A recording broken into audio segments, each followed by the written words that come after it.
আলাইকুম, কেমন আছেন সবাই? আশা করি অনেক বেশি ভালো আছেন। আলহামদুলিল্লাহ, আল্লাহর রহমতে আমিও অনেক বেশি ভালো আছি।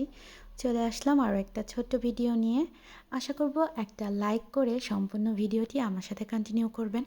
তো এই তো সকালবেলার নাস্তা বানাচ্ছি। আর আজকের নাস্তায় বানিয়েছি হচ্ছে রুটি, পরোটা, মুরগির মাংস ভুনা আর চাটা তো থাকবেই, কারণ আমি তো চা ছাড়া একদমই পরোটা খেতে পারি না।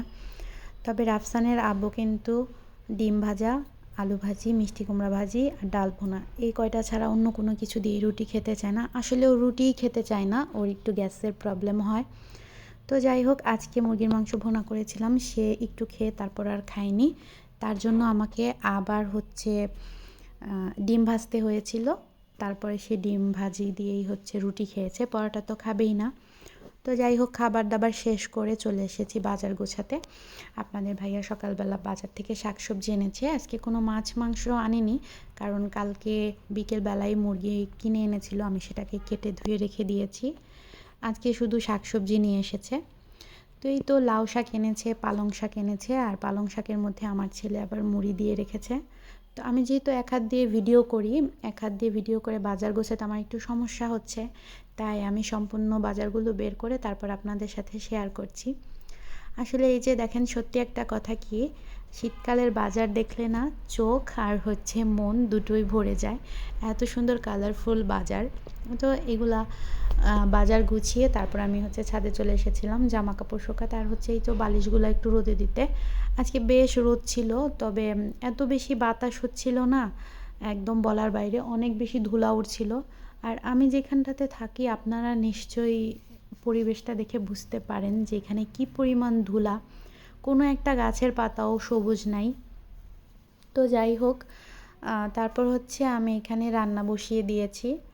আর আজকে দুপুরের জন্য রান্না করব হচ্ছে মুরগির মাংস। ওই যে বললাম কালকে বিকেলবেলা কেটে ধুয়ে রেখে দিয়েছিলাম।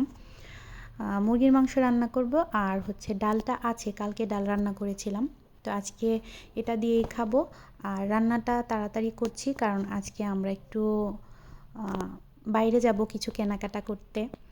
আসলে মধ্যবিত্ত ফ্যামিলিতে থাকলে কিন্তু অনেক কিছু হিসেব করে চলতে হয়।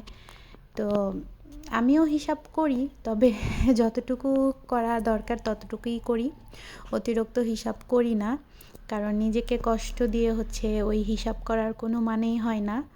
একটা সংসারের জন্য কিন্তু অনেক কিছু প্রয়োজন হয়, তবে আমাদের মধ্যবিত্তদের কাছে হচ্ছে সব প্রয়োজন যেন ওই মধ্যবিত্ত শব্দটার মধ্যে আটকে যায়। কারণ হচ্ছে আমাদের অনেক প্রয়োজনের মধ্যে যেটা অনেক বেশি প্রয়োজন, আমরা কিন্তু সেই প্রয়োজনীয় জিনিসটাই কিনি। তো যাই হোক, এই তো আমার খাবারটা কিন্তু রান্না হয়ে গেছে, আমি এবার সার্ভ করে নিচ্ছি।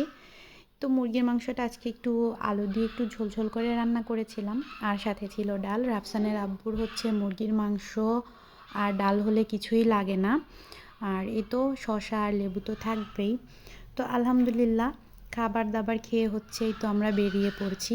তো যেটাই বলছিলাম, আসলে প্রয়োজন তো কত কিছুই থাকে, তাই না?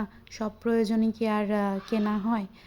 আর এই তো আমরা চলে এসেছি হচ্ছে একটা ছোটোখাটো ফার্নিচারের দোকানে।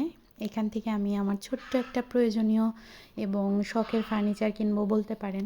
তো আমার কাছে তো এই পার্টেক্সের জিনিসগুলো অনেক বেশি ভালো লাগে কাঠের চাইতে, তবে রাফসানের আব্বু কেন যেন এগুলো একটু পছন্দ করে না, বলে এগুলা খুব একটা ভালো হয় না, এগুলা হচ্ছে নষ্ট হয়ে যাবে, একটু ধৈর্য ধরো, তারপর হচ্ছে একেবারে সুন্দর করে কাঠের জিনিসই বানিয়ে দিব।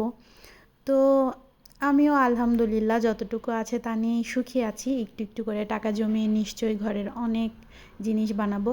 তো এই তো তারপরে দোকানদার ভাইয়াটা হচ্ছে আমাদের জন্য চা অর্ডার করেছিল। চাটা খেয়ে তারপর হচ্ছে আমরা বাড়ি ফেরার পথে একটা হালিমের দোকানে ঢুকেছিলাম। রাফসানের আব্বু বলল এই দোকানের হালিম খেতে নাকি অনেক বেশি মজা, আর তুমি তো হালিম খেতে অনেক পছন্দ করো, তাই আর কোনো কিছু না ভেবে ঢুকে পড়লাম। আর দোকানটাতে ঢোকার পর দোকানের ডেকোরেশন প্লাস পরিষ্কার পরিচ্ছন্নতা এবং খাবারের মান সব কিছু দেখে আমার একটাই কথা বলতে ইচ্ছে করছে, দামে কম মানে ভালো। আসলে হালিমটা খেতে অনেক বেশি ভালো হয়েছিল, আর এটার প্রাইস ছিল মাত্র 80 টাকা। তো এই এক বাটি হালিমই আমার জন্য যথেষ্ট। তো আবারও আপনাদেরকে মনে করিয়ে দিচ্ছি, ভিডিওটা দেখতে দেখতে যারা এই পর্যন্ত চলে এসেছেন অবশ্যই একটা লাইক এবং একটা কমেন্ট করতে ভুলবেন না। আর ইদানিং আমার সাথে আমার নতুন নতুন বন্ধুরা যোগ হচ্ছেন, আমার অনেক প্রবাসী ভাইরা যোগ হচ্ছেন, তাদের উদ্দেশ্যে বলছি প্রবাস জীবনটা আসলে অনেক বেশি কষ্টের ভাইয়া। আপনারা নিজেদের খেয়াল রাখবেন, নিজেরা যেভাবে ভালো থাকেন সেভাবেই কাজকর্ম করবেন। তো এই তো এবার আপনাদের সাথে শেয়ার করছি আমি যে আমার শখের এবং প্রয়োজনীয় জিনিসটা কিনলাম। তো এই তো একটা ডাইনিং টেবিল, এটা হচ্ছে 6 সিটের একটা ডাইনিং টেবিল।